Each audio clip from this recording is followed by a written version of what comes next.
Hi friends, welcome back to Vibe Vault. നമ്മുടെ പുതിയ channel നെയിമാണ് vibe Vault. നമ്മുടെ പഴയ അലീഷ സ്പേസ് എന്ന ചാനലിൻ്റെ പേര് ഒന്ന് മാറ്റണമെന്ന് പല സജഷൻസും നമുക്ക് കിട്ടിയതിൻ്റെ അടിസ്ഥാനത്തിൽ നമ്മൾ പേര് മാറ്റിയിരിക്കുന്നു. അപ്പോൾ നിങ്ങളുടെ എല്ലാവരുടെയും കട്ട സപ്പോർട്ട് ഇനിയും നമ്മുടെ കൂടെ ഉണ്ടായിരിക്കണം. നമ്മുടെ ഇന്നത്തെ വീഡിയോ എന്താണെന്ന് ചോദിച്ചു കഴിഞ്ഞാൽ, നമുക്കെല്ലാവർക്കും ബിരിയാണി ഇഷ്ടമാണ്, വീട്ടിലെ കുട്ടികൾക്ക് സഹിതം എല്ലാവർക്കും ഇഷ്ടമാണ്. പക്ഷേ ഇത് ഉണ്ടാക്കാനുള്ള കഷ്ടപ്പാട് കൊണ്ടാണ് നമ്മൾ പലരും ഉണ്ടാക്കാൻ മടിക്കുന്നത്. അപ്പോൾ ഇത് വളരെ ഈസി ആയിട്ട് വെറും 10 മിനിറ്റ് ടൈം കൊണ്ട് നമുക്ക് ഈസി ആയിട്ട് വീട്ടിൽ ഒരു ബിരിയാണി എങ്ങനെ റെഡിയാക്കാമെന്നുള്ള ഒരു ടിപ്പ് ആണ് നമ്മൾ ഇന്നത്തെ വീഡിയോ. നമ്മളിവിടെ 1 കിലോ ചിക്കൻ ഇവിടെ കഴുകി ക്ലീൻ ചെയ്ത് റെഡിയാക്കി വെച്ചിട്ടുണ്ട്. അപ്പോൾ നമുക്ക് അതിലേക്ക് ആവശ്യത്തിനുള്ള മസാലകൾ ചേർത്ത് കൊടുക്കാം.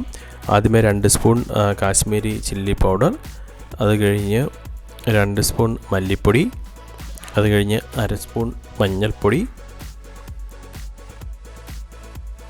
അതിനുശേഷം 2 സ്പൂൺ ഗരം മസാല, അല്ലെങ്കിൽ നമ്മൾ ബിരിയാണിക്ക് വേണ്ടി പൊടിച്ചു വെച്ചിട്ടുള്ള മസാല ഉണ്ടെങ്കിൽ അത് 2 സ്പൂൺ ചേർക്കുക.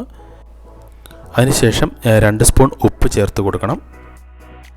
പുതിനയിലയും മല്ലിയിലയും ചേർത്ത് കൊടുക്കണം. അത് നമുക്ക് ഇഷ്ടമുള്ള ഒരു ക്വാണ്ടിറ്റി ചേർത്ത് കൊടുക്കാവുന്നതാണ്.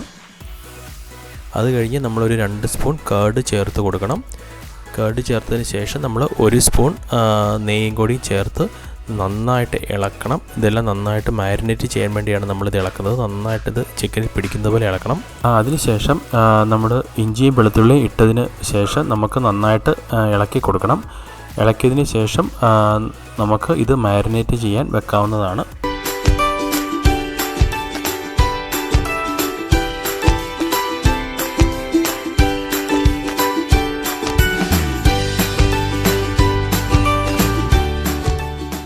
അപ്പോൾ നമ്മുടെ ചിക്കനെല്ലാം മസാലയെല്ലാം പുരട്ടി അടിപൊളിയാക്കി വെച്ചിരിക്കുകയാണ്. അപ്പോൾ ഒരു 2-3 മണിക്കൂർ മുമ്പേ നിങ്ങൾക്ക് ബിരിയാണി ഉണ്ടാക്കാൻ ഉദ്ദേശിക്കുന്ന 2-3 മണിക്കൂർ മുമ്പേ നമ്മളിത് മാരിനേറ്റ് ചെയ്ത് വെക്കണം. അതിപ്പോൾ തലേ ദിവസം ഓവർനൈറ്റ് മാരിനേറ്റ് ചെയ്ത് വെച്ച് കഴിഞ്ഞാലും അടിപൊളിയാണ്. അപ്പോൾ നമ്മുടെ ടൈം അഡ്ജസ്റ്റ് ചെയ്ത് അത് മാരിനേറ്റ് ചെയ്ത് റെഡിയാക്കി വെക്കുക. 1 കിലോ ചിക്കന് വേണ്ടി നമ്മൾ 4 ഗ്ലാസ് അരിയാണ് എടുത്തിരിക്കുന്നത്. അപ്പോൾ അരി കഴുകി നന്നായിട്ട് വെള്ളമൊക്കെ തോരാൻ വേണ്ടി നമ്മൾ റെഡിയാക്കി വെക്കുക. അതിനുശേഷം നമ്മൾ ഒരു കുക്കറിലേക്ക് നമ്മൾ 1 സ്പൂൺ നെയ്യ് നമുക്കിതുപോലെ ഒഴിച്ചു കൊടുക്കണം. അതിനുശേഷം 1 സ്പൂൺ സൺഫ്ലവർ ഓയിലും നമുക്ക് ഒഴിച്ചു കൊടുക്കണം. ഇതെല്ലാം ചൂടായി വരുമ്പോഴത്തേക്കും നമുക്ക് പട്ട, ഗ്രാമ്പൂ, ഏലക്ക, ബേ ലീവ്സ്, പെരിഞ്ചീരകം ഇതെല്ലാം നമുക്ക് ചേർത്ത് കൊടുക്കണം. നമ്മുടെ പട്ട, ഗ്രാമ്പൂ എല്ലാം ഏകദേശം ഒരു ബ്രൗൺ കളറായി വരുമ്പോഴത്തേക്കും നമുക്ക് നമ്മുടെ സബോളയും കറിവേപ്പിലയും പിന്നെ നമ്മുടെ ഗാർലിക് പേസ്റ്റും എല്ലാം കൂടി ചേർത്ത് നമുക്ക് നന്നായിട്ട് മിക്സ് ചെയ്യണം. ഇവിടെ ഒരു 3 സബോളയാണ് നമ്മളിവിടെ എടുത്തിരിക്കുന്നത്. നമ്മുടെ സബോള ഒരു ബ്രൗൺ കളർ ആയി വരുമ്പോഴത്തേക്കും നമുക്ക് ഒരു 2 തക്കാളി കൂടിയും ചേർത്ത് കൊടുത്ത് അത് നന്നായിട്ടൊന്ന് പാകമായി വരാൻ വേണ്ടി നമുക്കൊന്ന് ഒരു മൂട വെച്ച് ഒന്ന് മൂടി വെക്കണം. നമ്മുടെ സബോളയും തക്കാളിയും എല്ലാം നന്നായിട്ട് വെന്ത് റെഡിയായി വന്നിട്ടുണ്ട്. ഈ ഒരു പരുവെത്തുമ്പോൾ നമുക്ക് 1 സ്പൂൺ മഞ്ഞൾപ്പൊടിയും കൂടിയും ചേർത്ത് കൊടുക്കണം.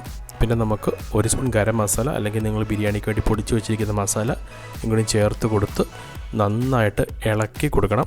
അടി പിടിക്കാത്ത രീതിയിൽ നമുക്ക് ഇതിലേക്ക് എന്നിട്ട് നമ്മുടെ ചിക്കൻ ഇട്ട് കൊടുക്കണം. നമ്മൾ മാരിനേറ്റ് ചെയ്ത് വെച്ചിരിക്കുന്ന ചിക്കൻ.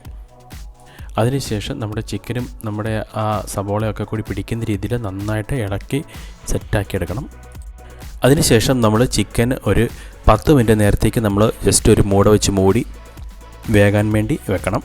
അപ്പോൾ തന്നെ നമുക്ക് ചിക്കനിൽ നിന്ന് കുറച്ച് വെള്ളം ഇറങ്ങി വരുന്നത് കാണാൻ സാധിക്കും. അപ്പോൾ നമ്മൾ 4 ഗ്ലാസ് അരിയല്ലേ ഇട്ടേ, അപ്പോൾ 4 ഗ്ലാസ് അരിക്ക് 4.5 ഗ്ലാസ് വെള്ളം നമ്മൾ ഒഴിച്ചു കൊടുക്കണം. നമ്മളിപ്പോൾ എത്ര ഗ്ലാസ്സാണ് ഇടുന്നത് ആ ഗ്ലാസ്സിനേക്കാളും ഒരു 1/2 ഗ്ലാസ് വെള്ളം കൂടി കൂട്ടി ഒഴിക്കണം. ശേഷം നമ്മൾ കഴുകി വാരി വെച്ചിരിക്കുന്ന അരി കൂടി നമുക്ക് ഇതിലേക്ക് ചേർത്ത് നമുക്കൊന്ന് നന്നായിട്ട് ഇളക്കി കൊടുക്കണം. ഇപ്പം നമുക്ക് ഉപ്പിൻ്റെ ടേസ്റ്റ്, ഉപ്പ് കറക്റ്റായിട്ട് അല്ലെങ്കിൽ നമുക്ക് ഉപ്പൊന്ന് ഇച്ചിരി ഇട്ട് കൊടുക്കാം.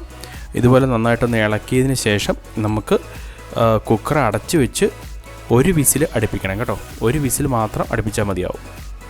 അല്ലേ, 1 വിസിൽ അടിച്ചു കഴിഞ്ഞപ്പോൾ നമ്മുടെ കുക്കർ തുറന്ന് നോക്കിയപ്പോൾ നമുക്ക് അടിപൊളി നമ്മുടെ ബിരിയാണി ഇവിടെ റെഡിയാണ്. റൈസൊക്കെ കറക്റ്റായിട്ടാണ് വേവ് വന്നിരിക്കുന്നത്. സംഭവം വളരെ സിമ്പിളാണ്. നിങ്ങൾക്കും വളരെ സിമ്പിളായിട്ട് വീട്ടിൽ ട്രൈ ചെയ്ത് നോക്കാവുന്നതാണിത്. വളരെ ഈസി ആയിട്ട് നമുക്ക് ഒരു ബിരിയാണി വീട്ടിൽ റെഡിയാക്കി എടുക്കാൻ സാധിക്കും. ഇത് നമുക്കൊരു പാത്രത്തിലേക്ക് മാറ്റി നോക്കണം. അതിനുശേഷം നമുക്ക് കുറച്ച് കിസ്മിസും കാഷ്നട്ടും കൂടി ഗീയിൽ നമുക്ക് ചെറുതായിട്ടൊന്ന് ചൂടാക്കി ഒരു ബ്രൗൺ കളറാകുന്ന രീതിയിൽ ഒന്ന് ആക്കിയെടുത്തതിന് ശേഷം നമുക്ക് ഇതിൻ്റെ മുകളിലേക്ക് നമുക്കൊന്ന് വിതറി കൊടുക്കണം. എന്നിട്ടൊന്ന് ജസ്റ്റ് മിക്സ് ചെയ്തെടുക്കണം. സംഭവം കിഡു ആണ്, കിഡു ബിരിയാണി. അപ്പോൾ നിങ്ങളിത് വീട്ടിൽ നിന്ന് ട്രൈ ചെയ്ത് നോക്കൂ. അപ്പോൾ ഒരു പുതിയ വൈബ് വീഡിയോസുമായിട്ട് വൈബ് വോൾസ് ഇനിയും വരുന്നതായിരിക്കും. അപ്പോൾ നമ്മുടെ ചാനൽ സബ്സ്ക്രൈബ് ചെയ്താണ് വീഡിയോസൊക്കെ കാണുന്നതെങ്കിൽ മറക്കാതെ തന്നെ സബ്സ്ക്രൈബ് ചെയ്യുക, സപ്പോർട്ട് ചെയ്യുക. അപ്പോൾ പുതിയ ഇതുപോലുള്ള അടിപൊളി വീഡിയോസുമായിട്ട് നമുക്ക് വീണ്ടും കാണാം. അപ്പോൾ സ്റ്റേ ട്യൂൺഡ്. ബൈ.